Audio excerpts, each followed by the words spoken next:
Live from New Delhi, you're watching DD India NewsHour. I'm Gautam Roy, and coming up in the next hour. Ceasefire begins with 3 Israeli hostages handed over to the Red Cross in Gaza. Trucks carrying aid and fuel arrive in Gaza.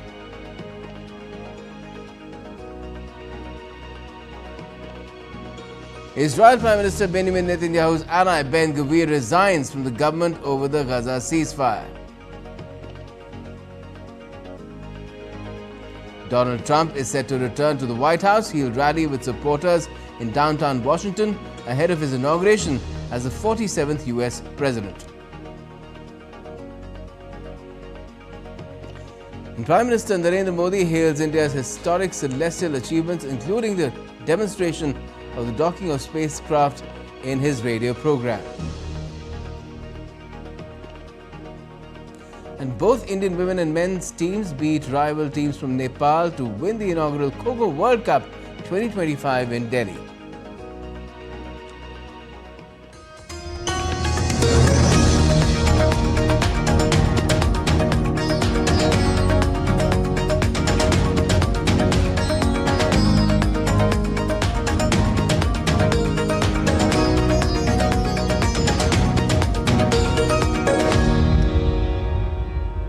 First up, a ceasefire deal between Israel and the Hamas in the Gaza Strip took effect on Sunday after a nearly 3-hour delay, pausing a 15-month-old war that has brought devastation and seismic political change to the West Asian region. The Red Cross has communicated that the 3 Israeli hostages were transferred to them and are on their way towards the IDF and ISA forces in the Gaza Strip. Israeli Foreign Minister Gideon Saar said that Israel is committed to achieving its objectives, including the return of hostages. However, he also added that they hadn't met the objective of dismantling the Hamas's military power.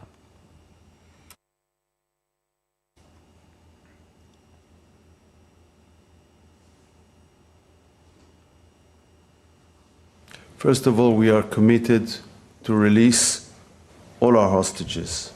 To move from the first phase to the second phase is not something automatic. We have objectives of the war. To do it automatically is to accept Hamas wishes. Unfortunately, we hadn't met the objective of dismantle Hamas military and governmental capabilities. We had an advancement. Hamas turned from a terror army to a guerrilla group. And 8 trucks were seen moving from Egypt's Rafah, believed to be heading to Kerem Shalom crossing on Sunday. Around 208 trucks have been 8 delivery trucks, including 20 carrying fuel, began arriving at the Israeli-controlled Kerem Shalom crossing ahead of entry into the Gaza Strip. A ceasefire deal between Israel and the Hamas in Gaza took effect on Sunday morning after nearly a 3-hour delay. According to sources, the 8 trucks were using the Kerem Shalom entry point pending completion of maintenance at the Rafah border crossing into southern Gaza from Egypt. And celebrations also erupted all over the region after a ceasefire in the conflict-ridden territory came into effect from Sunday morning. The ceasefire was announced more than 2 hours later than scheduled, in fact almost 3 hours, due to a dispute between Israel and Hamas over naming the captives to be freed. Several locals gathered in front of Al-Aqsa Hospital in Deir al-Balah celebrating the ceasefire.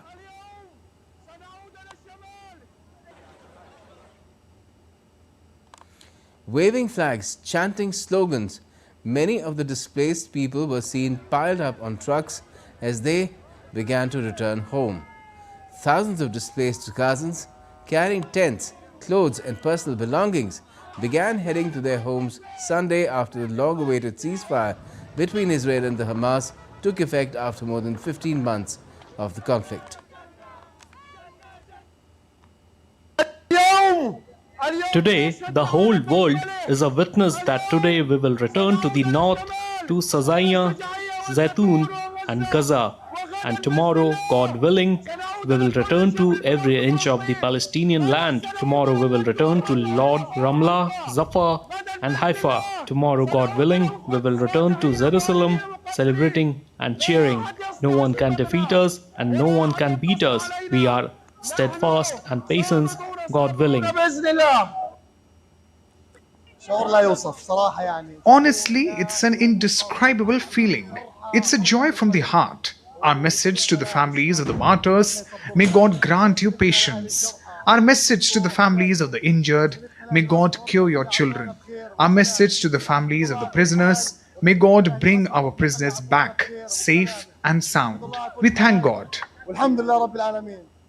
And during the first day of the ceasefire between Israel and the Hamas handed over 3 hostages to the Red Cross in Gaza.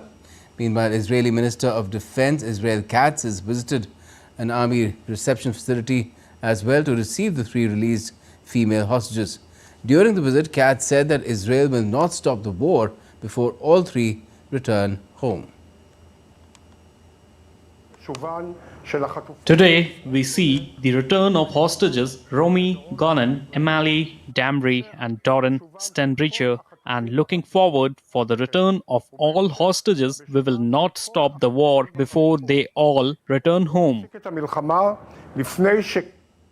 And in another development, Israel's far-right National Security Minister Itamar Ben-Gvir's party announced on Sunday it was leaving the country's ruling coalition in protest at what it called the scandalous ceasefire agreement in Gaza. In a statement, Jewish Power called the ceasefire deal a capitulation to the Hamas and denounced what it called the release of hundreds of murderers and the renouncing of the Israeli military's achievements in the war in Gaza. Israeli Prime Minister Benjamin Netanyahu retains a slim majority in the Israeli parliament despite this coalition partner's loss.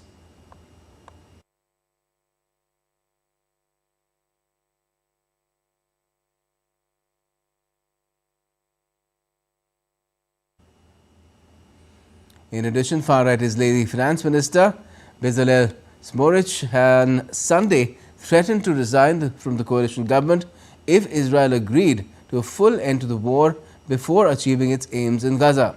He said that he and his party would leave the coalition. Smotrich heads the Nationalist Religious Zionism Party, which is part of Prime Minister Netanyahu's government. Citizens of Israel, we are facing difficult and emotional days. We will be glad and emotional for the return of some of our hostages, but we will remember the hard war that awaits us after that, to go back and fight until victory. My aim now is only one: the comprehensive victory against Hamas militarily and civilian, and to return all the hostages home. Let me now take you across to DD India's Amritpal Singh for more on all these developments taking place related to the conflict in Gaza. Amrit, the latest is that the Hamas has handed over the first 3 freed hostages to the International Red Cross. What can we expect next in this first phase of the ceasefire deal? That's right, Gautam. The 3 hostages have been handed over to the International Red Cross, which is now taking them. These hostages are on their way to the Israel-Gaza border, where they shall be handed over to the IDF or the Israeli Defense Forces and the ISA. That's their security agency. They'll first be taken to a hospital there that the IDF has set up. A medical checkup will be done.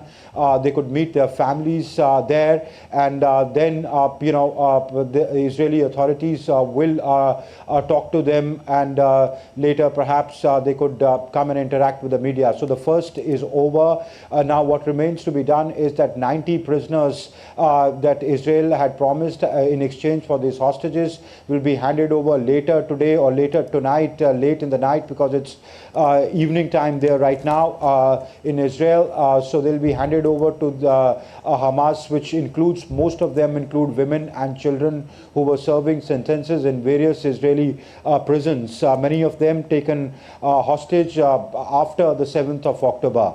Now, what happens next is that the next week, another 4 hostages will be released, and after that, followed by more hostages. The total, what has been agreed in the first phase, that's in the first 42 days from today till the first phase lasts, 33 hostages have to be returned, and the ceasefire will hold. That's what has been agreed. That temporary ceasefire will hold. 8 trucks will be allowed, 600, a maximum of 608 trucks carrying aid, food, medicines, fuel, because the electricity situation is bad there. People have been allowed to move towards their houses from the refugee camps that they've been living in. Israeli forces will start withdrawing from at least the populated areas, though they will remain inside the strip and not move out of the strip. And on the 16th day, 16 days from now, 15 days actually, on the 16th day, negotiations for the second phase will begin, which will entail withdrawal of forces to the buffer zones, and they will continue to remain there, and more hostages, the rest of the hostages, a total of 97 in total, will be returned. Those of them alive shall return alive, otherwise those who are dead, because the numbers are not clear, neither the Hamas nor the Israelis are clear about how many of these 97 hostages that are with the Hamas are alive. So they or their bodies shall be returned back to Israel, and Israel will hand over close to about 737 prisoners in various jails of Israel to the Hamas. And though they'll not be allowed to move to Gaza or Judea or Samaria or even the West Bank, they'll probably go abroad or at the max, sorry, not to Gaza, but they could go into West Bank, or they could move out to places like Turkey or Egypt. Gautam? Right. So trucks are moving in. There are reports of the IDF also moving out of populated areas as part of the first phase of the deal as well, Amrit, while the return of these hostages into Israel, as we showed in those images, people collecting to receive them as well, or receive the news of them having crossed over onto Israeli soil. But while all this is happening, how challenging do you think, Amrit, would be going through with this entire deal? Because considering the ground realities as we are seeing them unfold right now, and the political pulls and pressures from both within and outside the government. That's right, Gautam, that it is very challenging to keep the deal from both sides, because the rhetoric from both sides, in fact from outside the country also, the Houthi chief has said that if the deal is not honored and they start the war again, the Houthis will attack the Israeli government.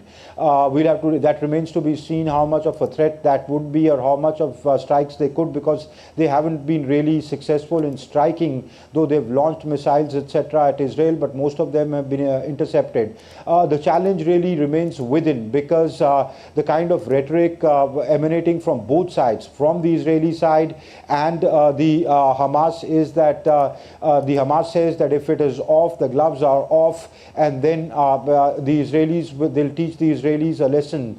Meanwhile, the Israelis have been saying that if the deal is not honored, they do not affect what is agreed upon in paper, then they have the right to resume military operations.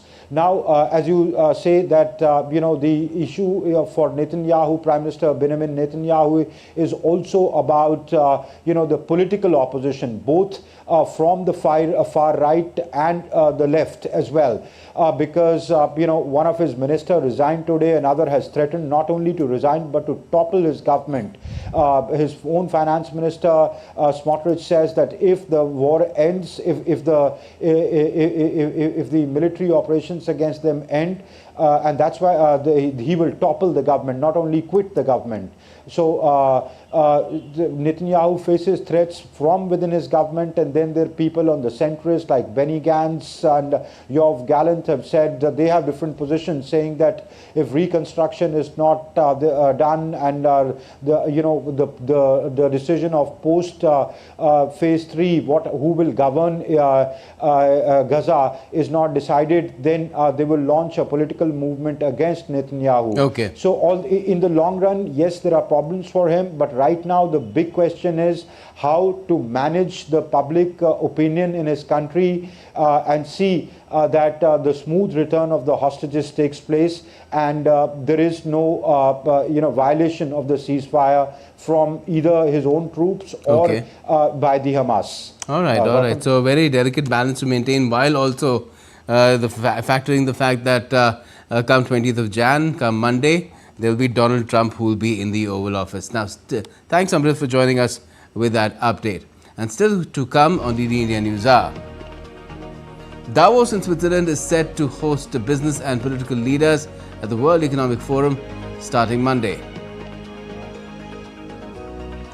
ASEAN has told Myanmar to prioritize ceasefire over elections.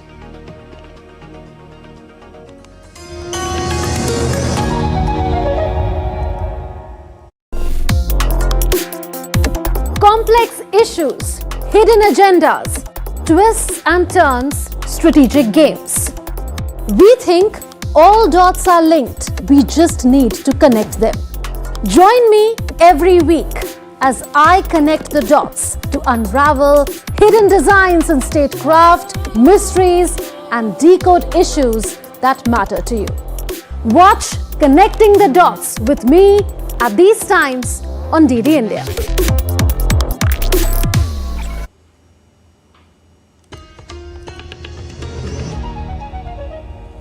Welcome back. You're watching DD India NewsHour. I'm Gautam Roy. Now, US President-elect Donald Trump arrived in Washington Dulles International Airport on Saturday for an inauguration celebration marking his return to power that has been upended by record cold temperatures. Trump arrived in an Air Force plane sent by outgoing President Joe Biden to his home in Palm Beach, Florida, where the Republican had worked on his transition to power after winning the 5th of November election over Democratic Vice President Kamala Harris. Trump is due to hold a rally with supporters inside the Capital One Arena in downtown Washington on Sunday, the eve of his inauguration. Then Donald Trump and his family watched a fireworks display from the Trump National Golf Club in Sterling, Virginia, ahead of his inauguration. Elvis Presley impersonator Leo Days serenaded the incoming president and the First Lady ahead of a reception for about 500 guests and the fireworks display. An aide posted a video on social media showing the singer crooning as the Trumps watched.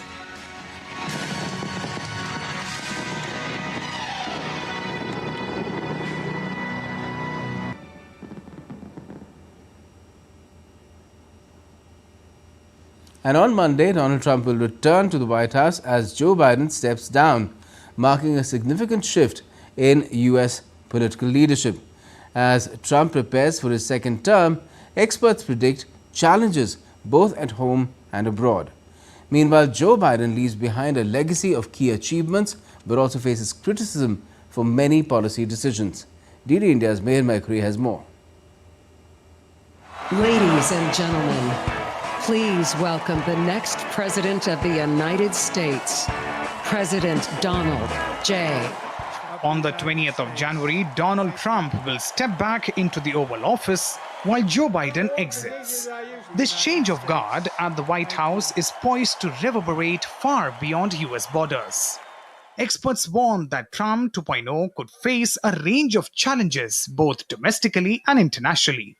Addressing key concerns such as inflation, job creation, and workforce issues will be at the top of Trump's agenda. With inflation still a major worry for many Americans, Trump is expected to focus on reducing government spending and boosting domestic energy production. Trump 2.0 could also lead to detainment and mass deportations of illegal migrants. Geopolitical issues like tensions with China or the Russia-Ukraine crisis require Trump to outline a strong but a measured foreign policy approach addressing both national security and economic concerns. And on climate change, Trump could propose practical solutions like expanding renewable energy alongside traditional energy sources. But this moment also presents an opportunity to assess the legacy Biden leaves behind for his successor. Biden's administration had its share of successes. On his first day in office, Biden rejoined the Paris Climate Agreement, reaffirming America's commitment to addressing climate change. The $1.9 trillion American Rescue Plan provided much-needed relief to Americans impacted by the COVID-19 pandemic, including direct payments and extended unemployment benefits. The $1 trillion Infrastructure Investment and Jobs Act focused on rebuilding critical U.S. infrastructure, funding projects ranging from road to clean energy. Biden's extensive COVID-19 vaccination campaign saw millions vaccinated, playing a key role in curbing the pandemic's impact. The Inflation Reduction Act of 2022 sought to ease inflation by addressing drug prices, healthcare costs, and boosting clean energy initiatives. Biden also oversaw significant job growth and a notable decrease in unemployment. On the international front, Biden worked to restore and strengthen alliances with NATO and Quad and other democratic nations, reaffirming multilateralism. However, Biden's tenure also faced significant criticisms. The withdrawal from Afghanistan in 2021, marked by chaos and a swift Taliban takeover, sparked a humanitarian crisis and widespread criticism of the evacuation process. Despite successful vaccine distribution, the administration's messaging on mask mandates, booster shots, and travel restrictions created confusion and backlash. High inflation and economic concerns led to rising living costs, a major issue for many Americans. Immigration and border security challenges plagued Biden's administration, particularly with the surge in illegal immigration and difficult conditions at the US-Mexico border. The Israel-Hamas conflict during Biden's presidency drew international scrutiny, with some claiming the US response was slow and insufficient. What lies ahead for America will depend on how the incoming administration navigates both domestic challenges and complex international relations. Mihir Makri's report for DD India. Now, Malaysia's Foreign Minister Mohammed Hassan kicked off the nation's chairpersonship of ASEAN by hosting the Foreign Ministers' retreat in Langkawi on Sunday. In his opening remarks, Hassan said the theme of Malaysia's leadership would be inclusivity and sustainability, highlighting the challenges posed by climate crisis. ASEAN's centrality revolves over potential challenges committed to addressing regional issues with Beijing's assertiveness in the South China Sea. The region is a conduit for about $3 trillion of annual shipborne trade and has been the site of heated standoffs in the past 2 years between ASEAN member the Philippines and China, a major source of the region's trade and investment. Honorable Ministers, ASEAN's strength lies in the way it represents an entirely different model of engagement. One where shared decision-making transcends differences in governance. It is one where influence is not measured only by military might or economic power, but by the ability to foster dialogue, to encourage cooperation, and to build the trust necessary for global peace and prosperity.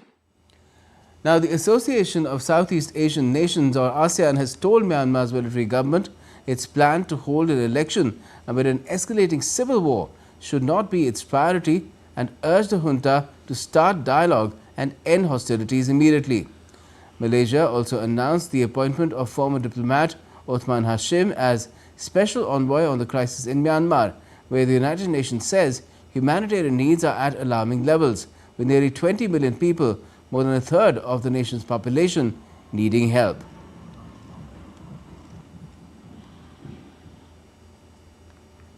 We also want to know what they have in mind. One thing that we know, that want to have election, but we told them election is not a priority at the moment. The priority now is to ceasefire and everybody have to stand down. See, that is important. And access to all segments on the humanitarian aid in Myanmar. Very simple. And I don't think that is a very difficult task for them to fulfill. Preparations are on at full swing in Davos as the World Economic Forum is set to kick off on Monday. Business and political leaders around the world will gather in the Swiss mountain resort from the 20th till the 24th of January. Topics on the Davos agenda span mounting global geopolitical and economic uncertainty, trade tensions, climate goals and artificial intelligence. Now, India's Minister for Railways, Information and Broadcasting and IT, Ashwini Vaishnav, will be participating in the World Economic Forum 2025 at Davos. Before his departure for Davos, the minister said that there is significant interest at the World Economic Forum in understanding India's thought process, the Prime Minister's economic policies and the country's digital transformation initiatives.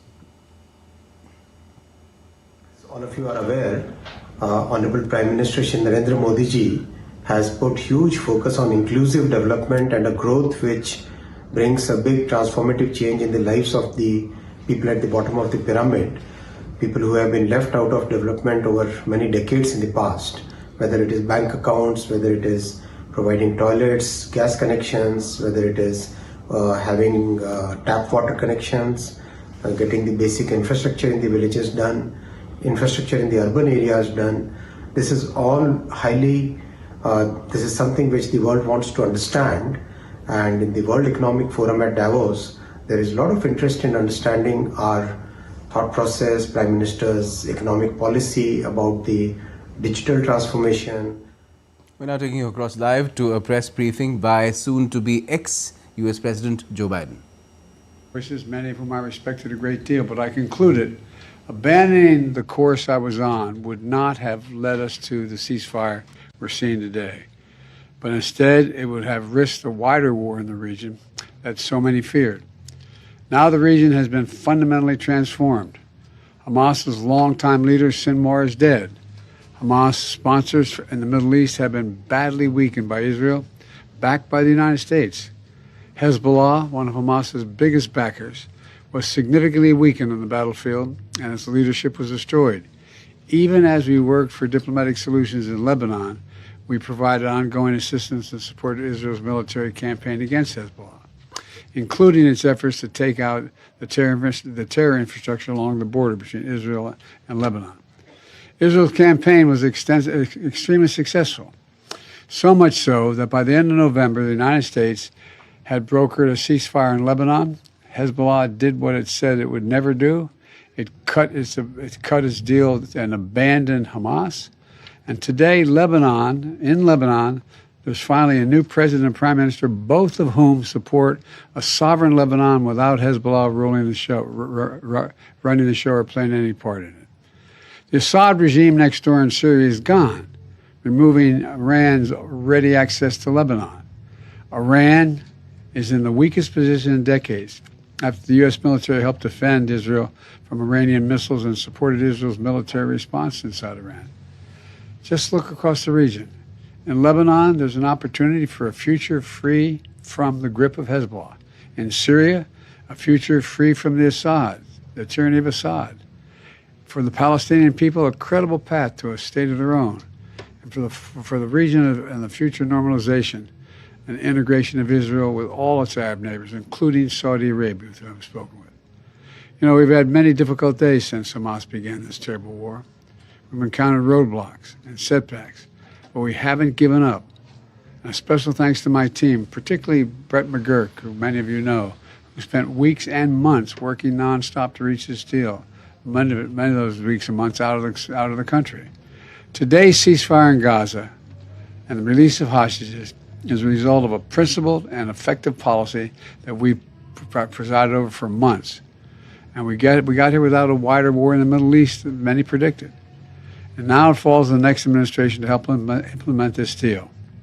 I was pleased to have our team speak as one voice in the final days. It was both necessary and effective and unprecedented. But success is going to require persistence and continuing support for our friends in the region and the belief in diplomacy backed by deterrence. So as we reflect on the news from Gaza today, we also remember all the victims of this war. We're mindful We're mindful that the pursuit of a lasting peace, while never easy or quick, must always be our calling. So thank you all for listening. May God bless you all. May God protect our troops. I'm looking forward to this deal being fully implemented. And I'm sorry I'm not going to take any questions now because I'm waiting. There's a whole congregation waiting for me. Well, there you have it. That's Joe Biden making his first comments on the implementation of the first phase of the ceasefire deal in Gaza, and saying that it now falls upon the Trump administration to implement the Gaza deal, which he said circumstances were created to make an optimal situation where this sort of a deal could happen and could sustain as well, with the support from all stakeholders concerned. Let me now take you across to our expert guest, former senior diplomat, Ambassador Anil Wadhwa. Good evening to you, Ambassador Wadhwa. What do you make of what's happened? It is something to feel very, very elated, as a lot of people in Gaza do. There is a lot of relief on the Israeli side as well, because the hostages, now 3 of them have been handed over to the IDF by the International Red Cross.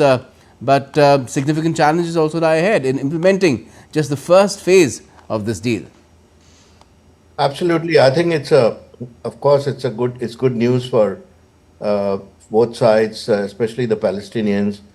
But as you rightly said, it remains to be seen how the deal will go through in the future, because it's got 3 stages, and it's got a lot of pitfalls as we go along, because even if a little incident happens and one side blames the other and raises suspicions, then it can come to a situation where Israel is going to say in particular that because of domestic politics, that this is not working for us, and go back on it. On the other hand, if the Palestinians, on Hamas in this case, provokes Israel, also is going to have repercussions. So both sides have to be very careful as they go along. There are 3 stages, long way to go. But I think it's important that the hostages are returned to their loved ones as quickly as they can. There's a time frame, and I think both sides have to just follow it now. Right, we're getting live images as well of people collecting on both sides. I believe I can see Hamas fighters in this frame at the moment right now.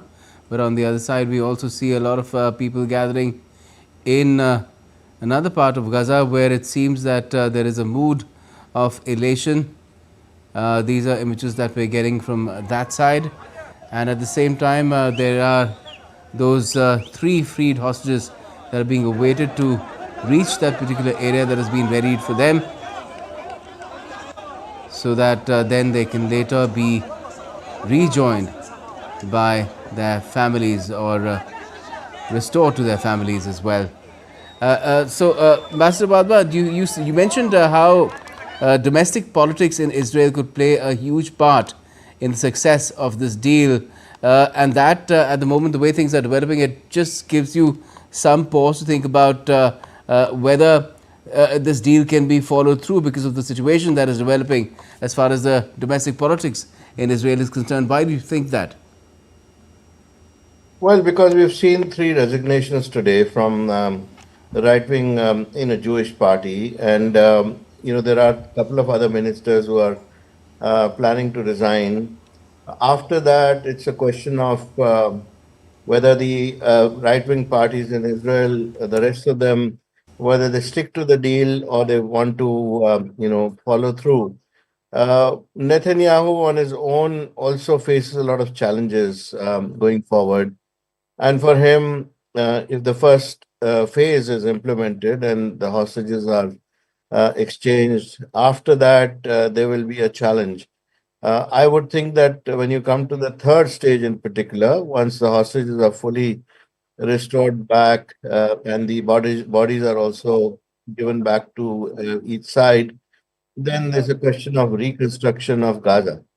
And at that point, of course, Israel will lose interest and the right-wing parties will lose interest. So the momentum has to be kept up somehow.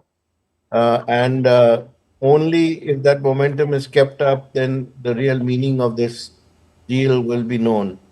So we have a long way to go. And do you think Donald Trump and his administration will play a critical role there? Because that's what Joe Biden just now suggested when he made that address about his first comments on this ceasefire deal being implemented, and he said that, look, we got the deal, we'd been working on it for so long, and the situation also developed in a manner that it favored the deal having taken place, but now it's Donald Trump who has to run with the balls. So do you think Donald Trump, since he has been taking credit for this deal being worked out, will ensure that the deal stays the course? Yes, I think that's the hope that the Palestinians can have, that Donald Trump will insist that the three stages are gone through, and that there should be an interim administration followed by a proper administration which is run by the Palestinian Authority in Gaza, replacing Hamas. And of course, that is something which is not really palatable to all the factions, all the parties in Israel. But it's only him who can ensure that there is enough pressure from the United States to do that. I don't think there's any other country which can influence Israel in the current circumstances to stick to the three phases as we talked about. So yes, there's a lot of hope on Donald Trump and his administration now. Okay, and even without the Hamas being in conflict with Israel, there's enough to keep the region on the boil, because there is always Iran in that equation, and Iran's other proxies which are still active, such as the Houthis. Yes, of course, but we must remember that the Iranians at the moment are considerably weakened, and also any provocation on their part would have consequences. And I think the Iranians know that. There's also hope that there would be a revival of the JCPOA, which has been abandoned for many years now. And if that promise is there for the Iranians, then of course we can hope that there would be no more provocations which follow through. Donald Trump, on his part, has already said that if there are any more provocations, they'll be dealt with severely. And that's in the run-up to his inauguration.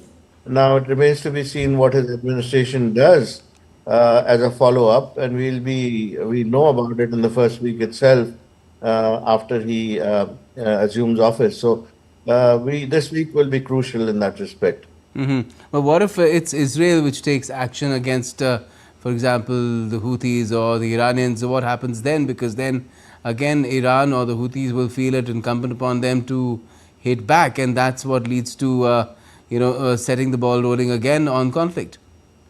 Yes, so it's a question of how both sides play it, and of course how the domestic politics plays out in Israel. If the situation of Netanyahu is stable and there is enough support for him to continue, despite this peace deal, then of course we can hope that there would be no more destabilization or provocative actions by either side. But otherwise, it's all up in the air. And if the situation is stable, particularly for Israel, won't elections have to be held? And then, of course, uncertainty again for Netanyahu himself, because we've seen how things have not been, very forthcoming for him as far as the people's opinion is concerned, particularly in certain phases of this conflict. Yes, you're right, because if elections are held, but of course there will be stages leading up to the election, so Netanyahu will have some time before that happens. At the moment, of course, there's a lot of pressure on him to make sure that this, at least the first few phases, which is first and the second phase of this deal, go through. And after that, we'll have to see how Israel responds, depending on the domestic situation. But I have a feeling that there is little to choose now, because having taken this step and the cabinet having approved this deal, that Israel will follow through, at least till the hostages are released. There's internal pressure in Israel also to get the hostages back. So that's another major factor in this equation. Certainly, I mean, that is, once you get the ball rolling on the return of hostages, it will be very, very difficult to justify why that process should be halted midway before all the remaining hostages are returned and then returning to a conflict. So that will be a critical factor, no matter what the provocation. But let's see what happens. Thank you so much for joining us, Ambassador Wadhwa. Now, urging the youth to take full advantage of new opportunities across the nation, India's Prime Minister Narendra Modi has said that the country's startup ecosystem has become a hub of innovation in sectors like tech, healthcare and clean energy. That's what he said in his radio program Mann Ki Baat. More details in this report.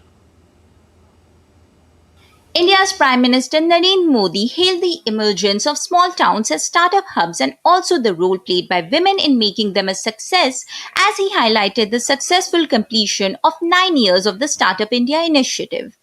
हमारे देश में जितने startups 9 साल में बने हैं, उनमें से आधे से ज्यादा टियर 2 और टियर 3 शहरों से हैं। और जब ये सुनते हैं तो हर हिंदुस्तानी का दिल खुश हो जाता है। यानी हमारा स्टार्टअप कल्चर बड़े शहरों तक ही सीमित नहीं है। और आपको यह जानकर हैरानी होगी कि छोटे शहरों के स्टार्टअप्स में आधे से ज्यादा का नेतृत्व हमारी बेटियां कर रही हैं।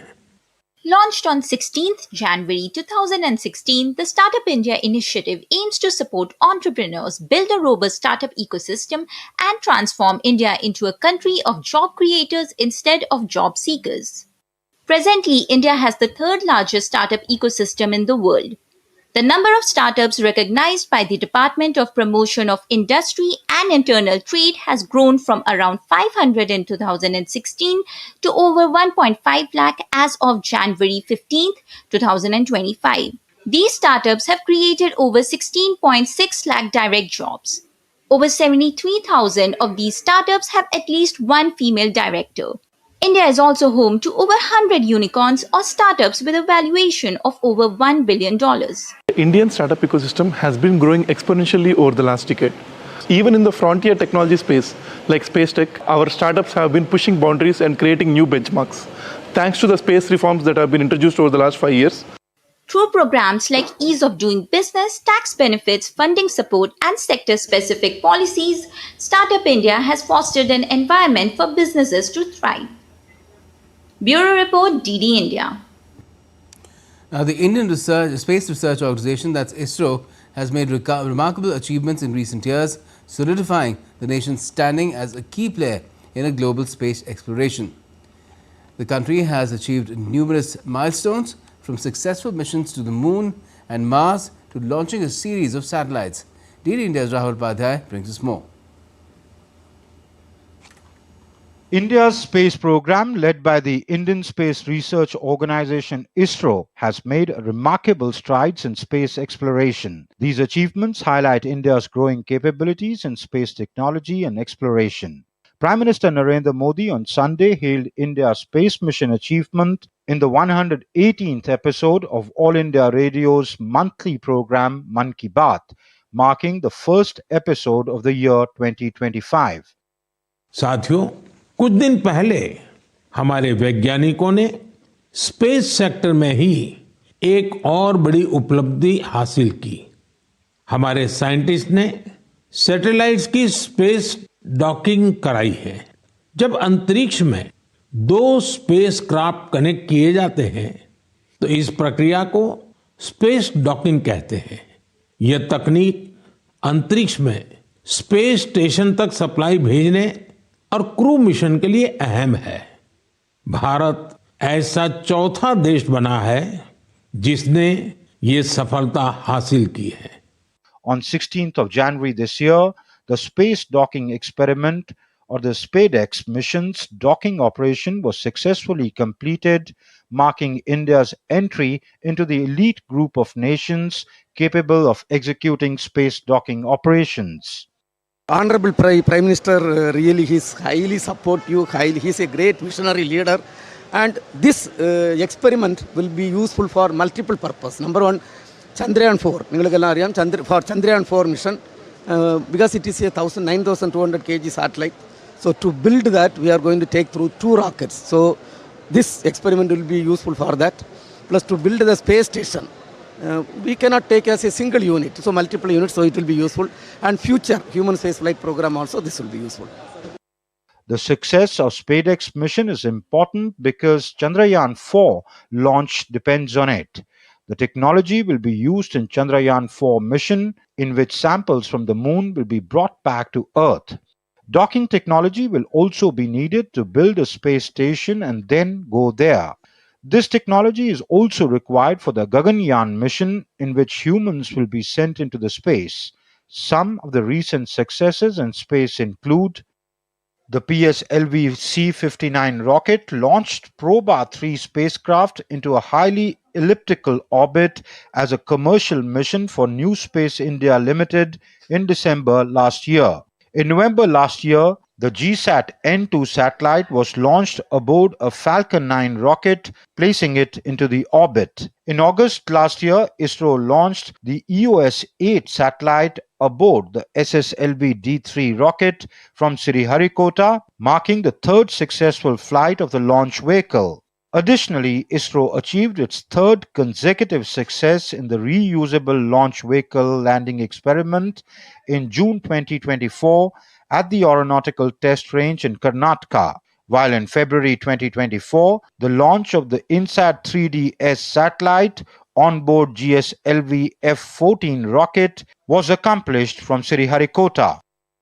With the success of SpaceX mission, India has become the fourth country in the world to have space docking technology. Rahul Upadhyay's report for DD India. Now, India's National Disaster Response Force, or the NDRF, celebrated its 20th Raising Day on Sunday in Andhra Pradesh's Vijayawada. Home Minister Amit Shah, attending as chief guest, highlighted the NDRF's remarkable achievements and its unwavering commitment to disaster management. More on this report by DD India's Sarita Chaudhary. January 19th is a significant day for India's disaster management effort. The National Disaster Response Force of India celebrated its 20th Raising Day on Sunday. To mark the occasion, India's Home Minister and Minister of Cooperation Amit Shah attended the celebrations in Vijayawada in the South Indian state of Andhra Pradesh. During the event, Shah and Andhra Pradesh Chief Minister N. Chandrababu Naidu inaugurated the 10th Battalion NDRF campus, the NIDM Southern Campus, and the Regional Response Centre in Supol. Addressing the gathering, Amit Shah lauded the NDRF for its exemplary service during natural disasters, both in India and abroad. He credited the force's efforts and government policies for positioning India as a global leader in disaster management. Nepal, Indonesia, Turkey और बांग्लादेश और Myanmar, Vietnam, कई देशों के अंदर जब NDRF की टीमें गई तब वहां की जनता को मदद करने में इनकी भूमिका की वहां के राष्ट्रीय अध्यक्षों ने बुरी प्रशंसा की है। एनडीएमए ने बनाई हुई नीतियों को जमीन पर एनडीआरएफ ने उतारा है और इसके कारण डिजास्टर मैनेजमेंट के मामले में आज भारत ग्लोबल लीडर बनकर बाहर आया है। Shah highlighted the Modi government's commitment to disaster management, noting that while the 12th Finance Commission allocated 12,500 crore Indian rupees for disaster management, the 14th Finance Commission significantly increased the allocation to 61,000 crore Indian rupees. Narendra Modi ji की सरकार disaster management के काम के लिए कितनी गंभीर है। 12वें वित्त आयोग में 12,500 करोड़ रुपया डिजास्टर मैनेजमेंट के लिए इंगित किया था। 14th फाइनेंस कमीशन ने 61,000 करोड़ रुपया 61,000 करोड़ रुपीस को इंगित करने का काम किया है। The event underscored the NDRF's vital contributions and the central government's strong support for Andhra Pradesh's growth. Both Shah and Naidu reiterated their dedication to India's Vision 2047, aiming to establish the country as a global leader in every sphere. Sarita Chaudhary's report for DD India. And still to come on DD India NewsHour. Indian women beat West Indies in the ICC Women's Under-19 T20 World Cup in Kuala Lumpur. And all the updates from Maha Kumbh currently underway in Prayagraj in Uttar Pradesh.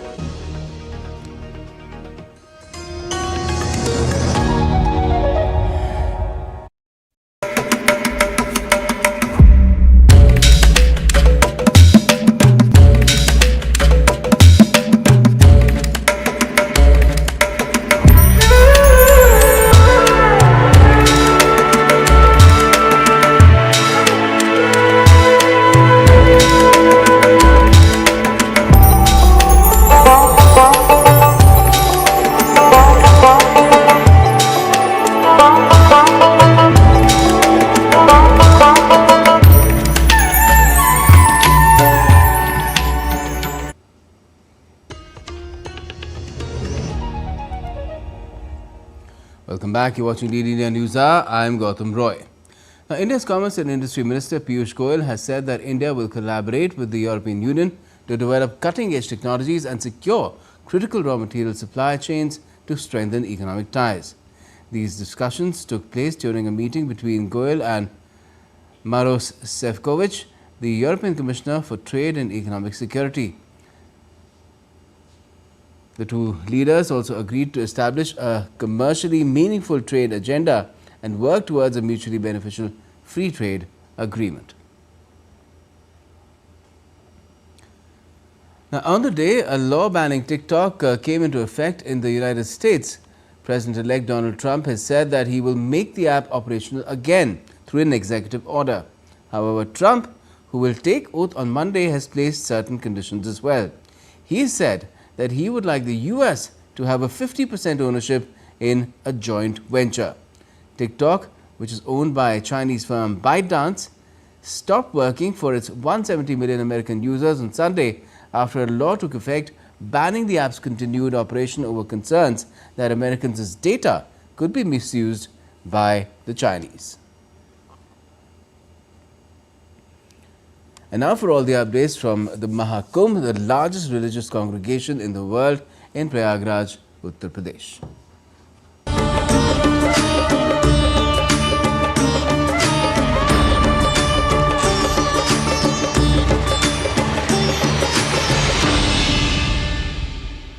Well, Maha Kumbh 2025 is setting new examples with each of its editions. In this year, the Maha Kumbh has coincided with a rare planetary alignment which happens once in 144 years that brings crores of people to unite at the Kumbh district. And to make the execution a grand success, the UP government has executed some grand projects like setting up the 10th city in a modern way and installing 30 pontoon bridges. Deepika Mahato has more. Hare Krishna, Krishna Krishna, Hare Hare, Hare Rama, Rama Rama, Hare Hare.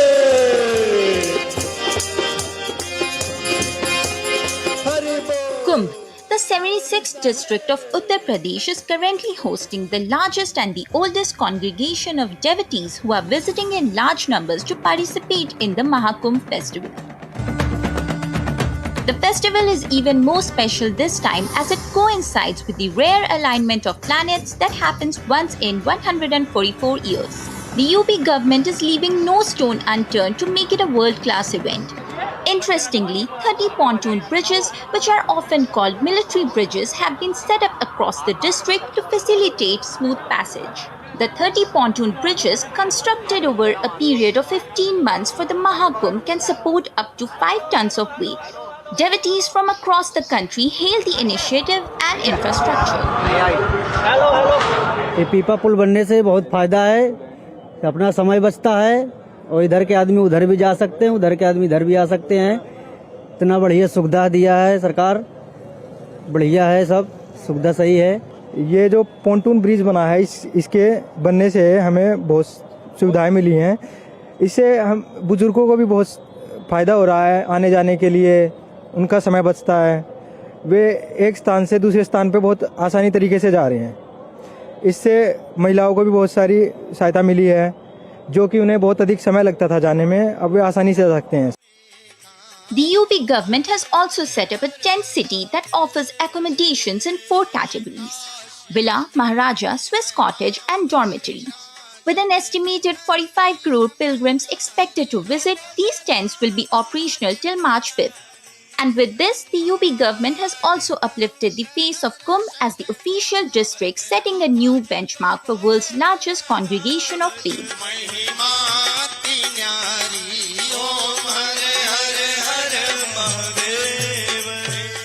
From the installation of 30 pontoon bridge to the establishment of this unique tent city that you can see right behind me, the 76th official district of Kumbh here in Prayagraj is hosting the largest and the oldest congregation of devotees to host the grand Maha Kumbh festival. With camera person Shiv Suman, this is Deepika reporting from the Kumbh district here in Prayagraj. Now, a fire also broke out at the Maha Kumbh in Prayagraj on Sunday, but it was brought under control quickly. The fire, caused by an explosion of cooking cylinders, erupted in Sector 19 of the tent city, engulfing 18 tents. 15 fire tenders responded to the blaze and no casualties were reported. Uttar Pradesh Chief Minister Yogi Adityanath visited the site, spoke with officials and firefighting teams and took cognizance of the incident. Prime Minister Modi also spoke to the CM and inquired about the fire at the Maha Kumbh. कुंभ क्षेत्र में sector 19 में आग लगने की जानकारी मिली, जिसमें Gita press में आग लगने की सूचना हम सबको मिली। अग्निशमन की टीम, पुलिस की टीम, प्रशासन की टीम समय मौके पर पहुंची और गीता प्रेस के साथ में 10 प्रयागवाल के टेंट में भी आग फैलने की सूचना मिली थी, जिसको समय बुझा लिया गया। स्थिति सामान्य है, कहीं किसी प्रकार की जनहानि की कोई सूचना नहीं है। And it's time now to get you some sporting updates as well. And Indian women's Kho Kho team thrashed Nepal 78-40 to win the inaugural edition of the Kho Kho World Cup 2025 in New Delhi on Sunday. The women's Kho Kho team showcased phenomenal grit and determination to win the tournament, etching their names in history. India remained unbeaten in the tournament, earlier defeating South Africa by 66-16 in the semi-final. The victory marks a significant milestone for Indian women's Kho Kho team as they've lifted the trophy after an exceptional campaign.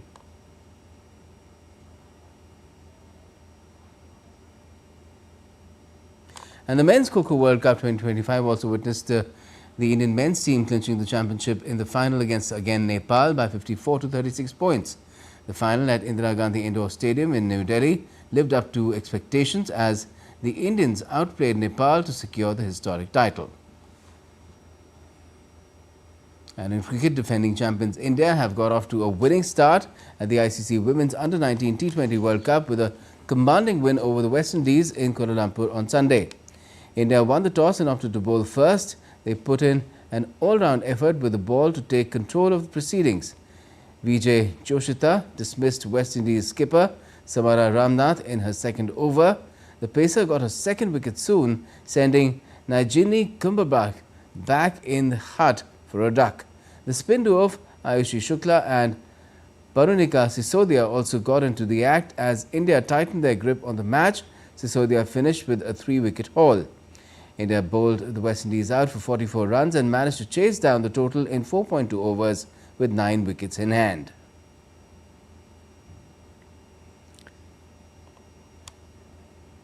And that's all we have for this edition of DD India NewsHour. Let us know your thoughts on the news of the day. And for those on the go, you can get all the latest news and updates from India and across the world on DD India's mobile app. It's available on both Android and iOS platforms. You can scan the QR code on the screen and download the app right now. And we'll be back with more news as it breaks here on DD India. I'm Gautam Roy, and from all of us here in Delhi, thanks for watching DD India NewsHour.